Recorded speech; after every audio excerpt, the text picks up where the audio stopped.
नमस्कार सभी विद्यार्थियों को पॉलिटी भाई सुभाष जोड़ यूट्यूब चैनल पे आप सभी का हार्दिक अभिनंदन व स्वागत है। तो आपको थंबनेल में दिख रहा है कि हम आज टॉपिक पढ़ेंगे राज्य मंत्री परिषद। तो हमने राज व्यवस्था से संबंधित हमने अब तक जो पढ़ा है उसमें हमने राजस्थान के मुख्यमंत्री जो है वो कंप्लीट कर लिए, राजस्थान के मुख्यमंत्री से संबंधित एमसीक्यू कंप्लीट कर लिए। राजस्थान के उप मुख्यमंत्री कोई वैसे स्पेशल टॉपिक होता नहीं, पर उससे संबंधित भी हमने सारी बातें कर ली है। आज जो हम पढ़ने वाले हैं वो हमारा जो टॉपिक रहेगा राजस्थान राज्य मंत्री परिषद। ठीक है, आपको थंबनेल में दिखाई दे रहा है। देखिए, हम बात करेंगे राजस्थान राज्य मंत्री परिषद की। तो राजस्थान राज्य मंत्री परिषद की हम बात करें, ध्यान से सुनिएगा, सारी बातों को गौर से समझिए। राज्य मंत्री परिषद जो है, राज्य मंत्री परिषद के बारे में हम बात कर रहे हैं। तो राज्य मंत्री परिषद जो है, सबसे पहले इसमें एक आपको आर्टिकल देखना है 163 अनुच्छेद 163। अनुच्छेद 163 में क्या लिखा हुआ देखिए, राज्यपाल की सहायता व सलाह के लिए, राज्यपाल की सहायता व सलाह के लिए, राज्यपाल की सहायता व सलाह के लिए, राज्यपाल की सहायता व सलाह के लिए एक मंत्री परिषद होगी, एक राज्य मंत्री परिषद होगी। ध्यान रखना, एक राज्य मंत्री परिषद होगी, एक राज्य मंत्री परिषद होगी जिसका मुखिया जो है, राज्य मंत्री परिषद का मुखिया जो है वो मुख्यमंत्री होगा। जिसका मुखिया कौन होगा? मुख्यमंत्री होगा। तो आपसे पूछे कि राज्य मंत्री परिषद का मुखिया कौन होगा? मुख्यमंत्री। आप कुछ बातें और ध्यान रखिए। देखिए, आपसे पूछे कि राज्य कार्यपालिका का मुखिया, राज्य की जो कार्यपालिका है, कार्यपालिका का प्रमुख, राज्य की कार्यपालिका का प्रमुख या मुखिया कौन होता है? राज्यपाल होता है। आपसे पूछ लिया जाए कि राज्य का प्रशासनिक प्रमुख कौन होता है? राज्य का अगर आपसे प्रशासनिक प्रमुख पूछा जाए तो प्रशासनिक प्रमुख कौन होता है? मुख्य सचिव। राज्य का प्रशासनिक प्रमुख कौन होता है? मुख्य सचिव होता है। अगर आपसे पूछे कि राज्य सरकार का मुखिया कौन होता है, अगर आपसे पूछा जाए कि राज्य सरकार का मुखिया या प्रमुख कौन होता है, तो आपका उत्तर रहेगा मुख्यमंत्री। राज्य सरकार का मुखिया या प्रमुख कौन होता है? मुख्यमंत्री। हम बात कर रहे हैं आर्टिकल 163 की। अनुच्छेद 163 में लिखा गया है कि राज्यपाल की सहायता व सलाह के लिए एक क्या होगी? एक राज्य मंत्री परिषद होगी। और इस राज्य मंत्री परिषद का मुखिया कौन होगा? तो देखो, मंत्री परिषद का मुखिया मुख्यमंत्री होगा, राज्य की सरकार का मुखिया मुख्यमंत्री होगा, राज्य की कार्यपालिका का मुखिया कौन होगा? राज्यपाल। राज्य सरकार का प्रशासनिक प्रमुख कौन होगा? Chief secretary. ठीक है, ये कुछ अन्य फैक्ट जो हमने देखे, आप ध्यान रखना। आर्टिकल 163 की बात करें तो एक राज्य में मंत्री परिषद होगी जिसका प्रमुख है मुख्यमंत्री, एक राज्य में मंत्री परिषद होगी और एक राज्य में मुख्यमंत्री होगा। इस बात का उल्लेख अनुच्छेद 163 में है। आर्टिकल 163 में और किस बात का उल्लेख है?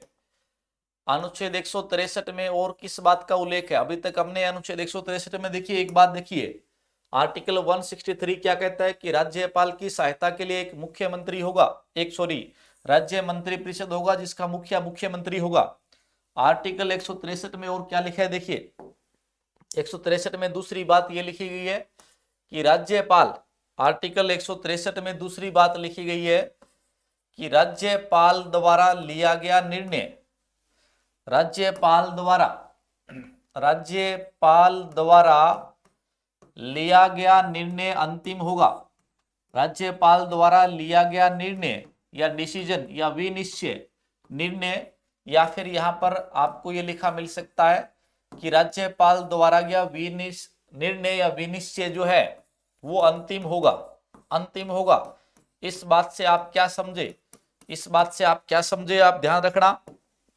इस बात का मतलब ये है कि राज्यपाल जो है, इस बात का मतलब ये है कि राज्यपाल मंत्री परिषद, राज्यपाल जो है वो मंत्री परिषद, राज्यपाल मंत्री परिषद की सलाह को, राज्यपाल मंत्री परिषद की सलाह को मानने के लिए बाध्य नहीं है। राज्यपाल मंत्री परिषद की सलाह को मानने के लिए, राज्यपाल मंत्री परिषद की सलाह को मानने के लिए बाध्य नहीं है, बाध्य नहीं है। और हम जब राष्ट्रपति पढ़ते हैं, राज्यपाल की तरह देश में कौन होता है, राष्ट्रपति, और राष्ट्रपति मंत्री परिषद की सलाह को मानने के लिए क्या होता है, बाध्य। यहाँ 163 में लिखा है कि राज्यपाल द्वारा लिया गया निर्णय या विनिश्चय, डिसीजन अंतिम होगा, मतलब राज्यपाल जो निर्णय लेगा वो अंतिम है। अर्थात हम कह सकते हैं कि राज्यपाल मंत्री परिषद की सलाह को मानने के लिए बाध्य नहीं है। तीसरी बात जो आर्टिकल 163 में लिखा गया वो ये है कि मंत्री परिषद की जो सलाह है, राज्य मंत्री परिषद की जो सलाह है, राज्य मंत्री परिषद की सलाह की न्यायालय जांच नहीं कर सकता। राज्य मंत्री परिषद की सलाह की न्यायालय जो है वो जांच नहीं कर सकता, न्यायालय जो है वो जांच नहीं कर सकता। ये बात ध्यान रखना है कि न्यायालय जो है वो जांच नहीं कर सकता। तो आर्टिकल 163 में हमने तीन बातें पढ़ी है। सबसे पहले कि राज्यपाल की सहायता और सलाह के लिए एक मंत्री परिषद होगी। कौन सी मंत्री परिषद, राज्य मंत्री परिषद।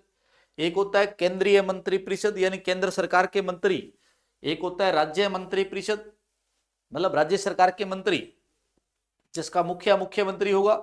दूसरी बात 163 में क्या कहता है कि राज्यपाल द्वारा लिया गया निर्णय अंतिम होगा। तीसरी बात, मंत्री परिषद की सलाह न्यायालय, मंत्री परिषद की जो सलाह है इसकी न्यायालय जांच नहीं कर सकता। अगर हम आगे बढ़े तो आर्टिकल 164 देखिए, आर्टिकल 164 का क्लोज 1 कहता है कि राज्यपाल जो है इसमें एक तो लिखा है कि मुख्यमंत्री की नियुक्ति करेगा। तो हमने मुख्यमंत्री पढ़े थे, उसमें हमने बात की थी कि मुख्यमंत्री की जो नियुक्ति है वो कौन करता है, राज्यपाल। और हमने यहां पर बात की थी कि किस व्यक्ति को मुख्यमंत्री नियुक्त करेगा। तो आप याद रखना, मुख्यमंत्री मैंने पढ़ा था विधानसभा में बहुमत दल का नेता, विधानसभा में बहुमत दल का जो नेता है इसको राज्यपाल मुख्यमंत्री के रूप में नियुक्त करेगा। ये बात ध्यान रखना आपको। विधानमंडल जो है इसके दो सदन होते हैं, राज्य की व्यवस्थापिका विधानमंडल वो कहते हैं। विधानमंडल के दो सदन होते हैं, एक सदन है एक सदन है विधानसभा, एक सदन है विधान परिषद।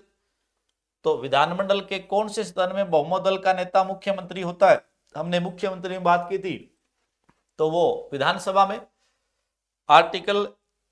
आर्टिकल देखिए, इसी में आपको पता लिखा है कि राज्यपाल मुख्यमंत्री की सलाह से, राज्यपाल जो है वो मुख्यमंत्री की सलाह से अन्य मंत्रियों की नियुक्ति करेगा। मुख्यमंत्री की सलाह से अन्य मंत्रियों की नियुक्ति करेगा। तो राज्य सरकार में जो मंत्री होते हैं इन मंत्रियों की नियुक्ति जो है वो कौन करेगा, राज्यपाल। सलाह कौन देगा। अब आपसे यहां पर एक प्रश्न ऐसे पूछा जा सकता है कि राज्य में मंत्रियों की नियुक्ति कौन करेगा। तो ऐसा ऑप्शन आ सकता है, पहला राज्यपाल, लास्ट ऑप्शन आ सकता है मुख्यमंत्री की सलाह से राज्यपाल। तो आपका उत्तर ये होगा। पूरे ऑप्शन का आप इंतजार कीजिए, चारों ऑप्शन देखिए फिर उत्तर दीजिए। इसी आर्टिकल में लिखा है, ध्यान रखना, 164 एक का एक में ही और क्या लिखा है देखिए, इसमें लिखा है कि व्यक्तिगत रूप से जो मंत्री परिषद है, व्यक्तिगत रूप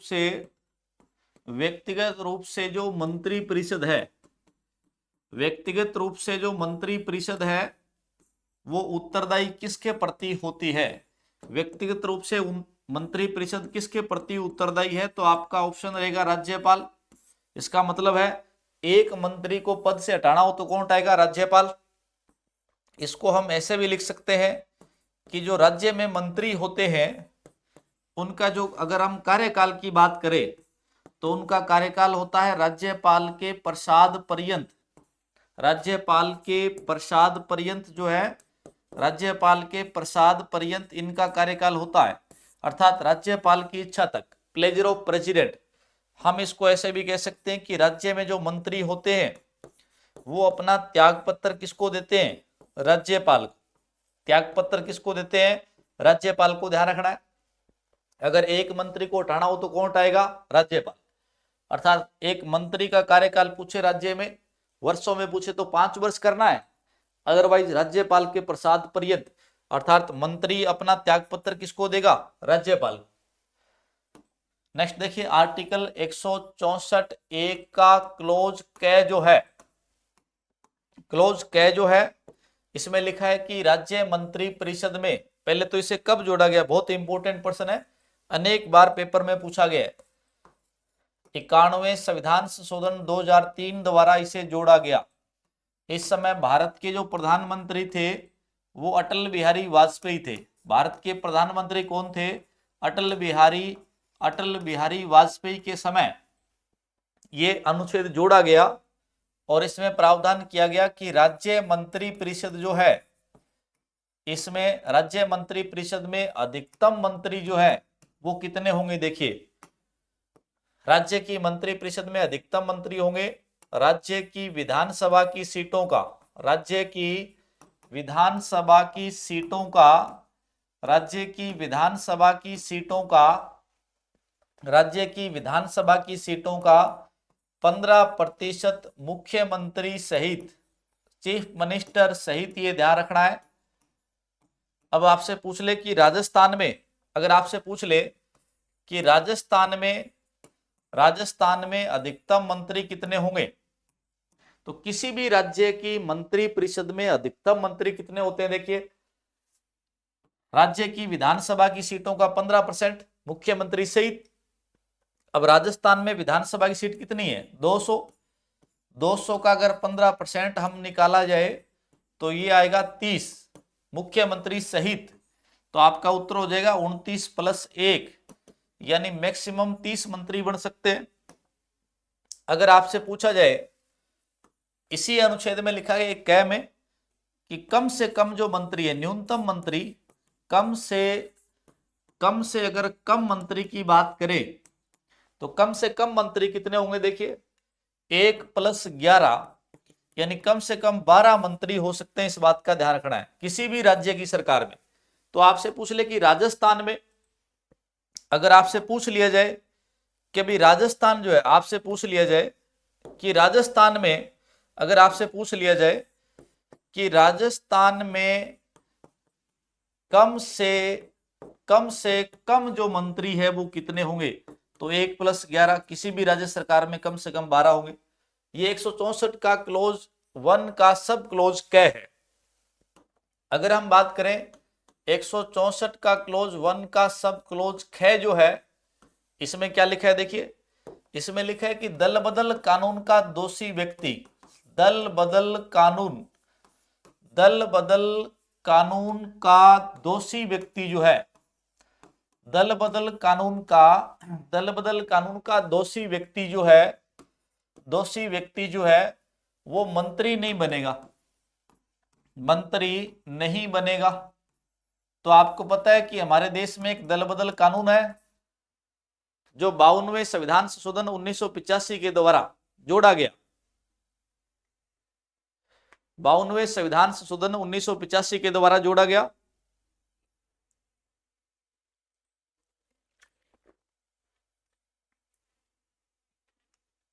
बावनवें संविधान संशोधन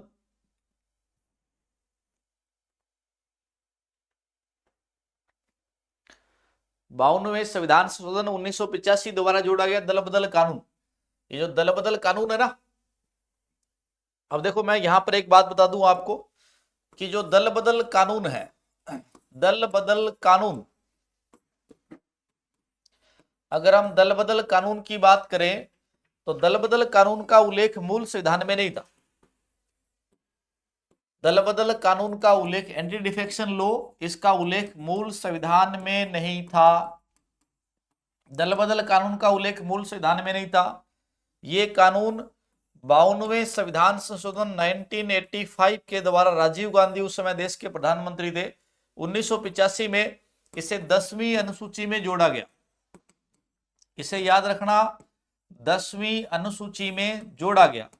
दल बदल जो कानून है इसे 10वीं अनुसूची में जोड़ा गया। और एक प्रश्न आता है कि दल बदल कानून के तहत, दल बदल कानून के तहत विधानमंडल के जो सदस्य है, विधानमंडल आपको पता है राज्य सरकार की व्यवस्थापिका है। राज्य सरकार के 3 अंग है, व्यवस्थापिका, कार्यपालिका, न्यायपालिका।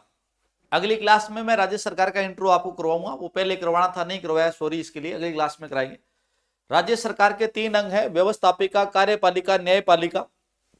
तो देखिए राज्य सरकार की ये व्यवस्थापिका है, विधानमंडल जो है राज्य सरकार की व्यवस्थापिका है।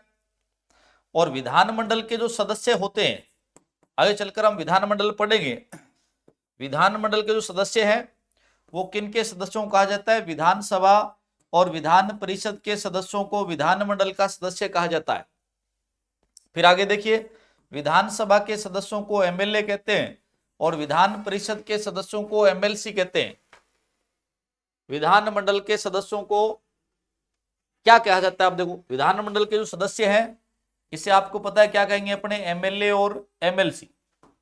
देखिए विधानमंडल के सदस्यों को क्या कहते हैं? एमएलए और एमएलसी। को क्या कहते हैं? एमएलए और एमएलसी। देखिए विधानमंडल के सदस्य किन के सदस्यों को कहा जाता है? विधानसभा और विधान परिषद के सदस्यों को विधानमंडल का सदस्य कहा जाता है। आगे विशेष टॉपिक भी पढ़ेंगे। फिर देखिए आप, विधानसभा के सदस्यों को एमएलए कहते हैं, विधान परिषद के सदस्यों को एमएलसी कहते हैं, तो फिर विधानमंडल के सदस्यों को क्या कहेंगे? एमएलए और एमएलसी। तो जो विधानमंडल के सदस्य हैं उन्हें डिस्क्वालीफाई भी किया जा सकता है, उन्हें पद से हटाया भी जा सकता है अगर वो दल बदल कानून का उल्लंघन करते हैं। और दल बदल कानून का उल्लंघन करने पर विधानमंडल के जो सदस्य हैं अर्थात एमएलए और जो एमएलसी हैं उन्हें पद से डिस्क्वालीफाई कौन करेगा? अयोग्य या निर्हर्ता, यानी पद से उसे कौन हटाएगा? तो दल बदल कानून के तहत आपको पता है विधानमंडल के सदस्यों को पद से कौन हटाएगा? सदन के अध्यक्ष हटाएंगे। कौन हटाएंगे? सदन के अध्यक्ष, अर्थात विधानसभा के सदस्यों को विधानसभा का अध्यक्ष और विधान परिषद के सदस्यों को विधान परिषद का अध्यक्ष, जिसे हम सभापति कहते हैं। तो 164 का क्लोज ख 1 का सब क्लोज ख क्या कहता है कि दल बदल कानून का अगर दोषी कोई व्यक्ति है तो वो मंत्री नहीं बनेगा।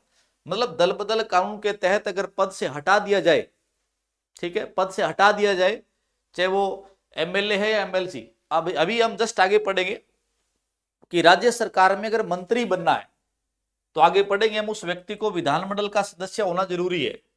यानी वो व्यक्ति या तो विधानसभा का सदस्य होगा, मतलब एमएलए होगा, या वो व्यक्ति विधान परिषद का सदस्य यानी एमएलसी होगा। अगर किसी राज्य में दोनों सदन है तो, जरूरी नहीं कि प्रत्येक राज्य में दोनों सदन हो, ये हम आगे विधानमंडल में पढ़ेंगे। एक सदन होना जरूरी है, कंपलसरी है, और वो कौन सा सदन होना जरूरी है? विधानसभा। विधान परिषद ऑप्शनल है, स्वैच्छिक है।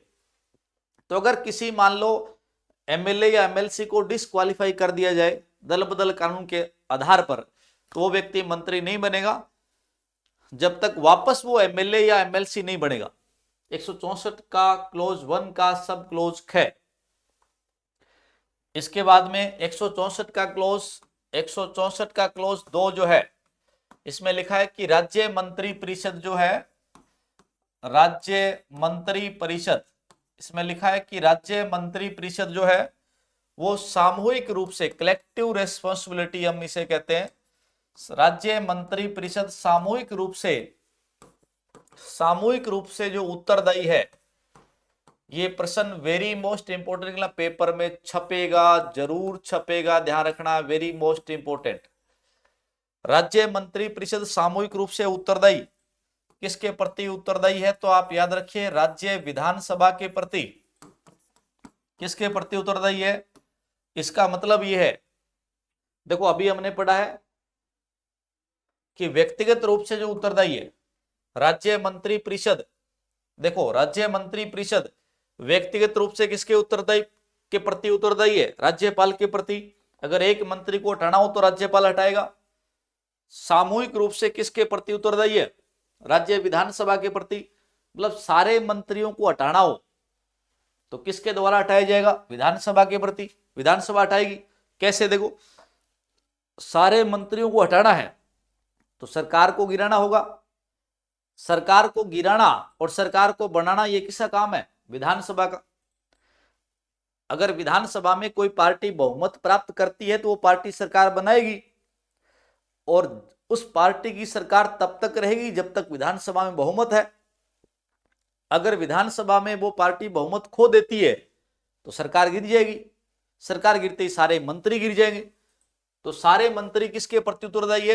विधानसभा के प्रति। 164 का क्लॉज 3 कहता है मंत्रियों की जो शपथ है, मंत्रियों को जो शपथ है वो कौन दिलाएगा? राज्यपाल।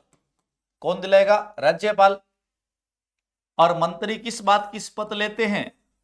पद व गोपनीयता की। किस बात की शपथ लेते हैं? तो मंत्री एक तो पद की शपथ लेते हैं कि जिस पद की शपथ ली है उस पद की जो ड्यूटी है, यानी उस मंत्री का जो कर्तव्य है उसका वो निर्वहन करेगा। गोपनीयता का मतलब उसके पास जो भी विषय आएगा वो गोपनीय रखेगा। और एक बात याद रखना है, हमारे संविधान की अनुसूची 3 जो है इसका संबंध शपथ से है। अनुसूची 3 का संबंध किससे है? शपथ से। विभिन्न संवैधानिक पदाधिकारी, बहुत सारे पदाधिकारी भारत में जो शपथ लेते हैं वो कौन सी अनुसूची के तहत लेते हैं? अनुसूची 3 के तहत। तो मंत्रियों के शपथ का प्रारूप जो है वो अनुसूची 3 में है। अब कौन कौन इसके अनुसार शपथ लेते हैं वो हमारा टॉपिक चल रहा है, सीरीज चल रही है संविधान महाकुंभ, वहां देखिए आप। 164 का क्लॉज 3 के बाद आता है 164 का क्लॉज 4। इसमें लिखा है कि अगर मान लो किसी व्यक्ति को राज्य में मंत्री बनना है तो उस व्यक्ति को मंत्री बनने के लिए किसका सदस्य बनना पड़ेगा? किसका सदस्य बनना पड़ेगा? देखिए, तो उस व्यक्ति को किसका सदस्य बनना पड़ेगा? विधानमंडल का। अगर किसी व्यक्ति को राज्य में मंत्री बनना है तो किसका सदस्य बनना पड़ेगा? विधानमंडल का। अब आपको पता है विधानमंडल का सदस्य किन के सदस्यों को आ जाता है? विधानसभा और विधान परिषद के सदस्यों को। अब आपको पता है विधानसभा के सदस्यों को एमएलए कहते हैं, मेंबर ऑफ लेजिस्लेटिव असेंबली, और विधान परिषद के सदस्यों को मेंबर ऑफ लेजिस्लेटिव काउंसिल कहते हैं। और एक बात यहां यह भी ध्यान रखना है कि 6 माह तक जरूरी नहीं है, राज्य में मंत्री बनने के लिए 6 माह तक विधानमंडल का सदस्य होना जरूरी नहीं है। तो अगर किसी व्यक्ति को राज्य सरकार में मंत्री बनना है, अगर किसी व्यक्ति को राज्य सरकार में मंत्री बनना है तो उसे किसका सदस्य होना चाहिए? विधानमंडल का। विधानमंडल का सदस्य मतलब या तो वो किसका सदस्य होगा? विधानसभा का या विधान परिषद का, अगर दोनों सदन है तो। अब राजस्थान में एक ही सदन है, वो कौन सा है? विधानसभा। तो राजस्थान में उसे क्या बनना पड़ेगा? एमएलए। और 6 महीने तक जरूरी भी नहीं है।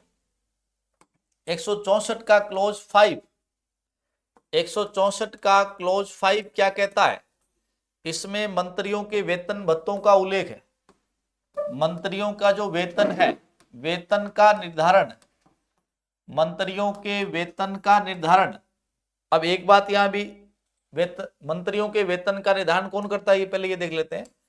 राज्य विधानमंडल। मंत्रियों के वेतन का निर्धारण कौन करता है? राज्य विधानमंडल। तो ये मंत्री परिषद से संबंधित 4 अनुच्छेद है। देखिए,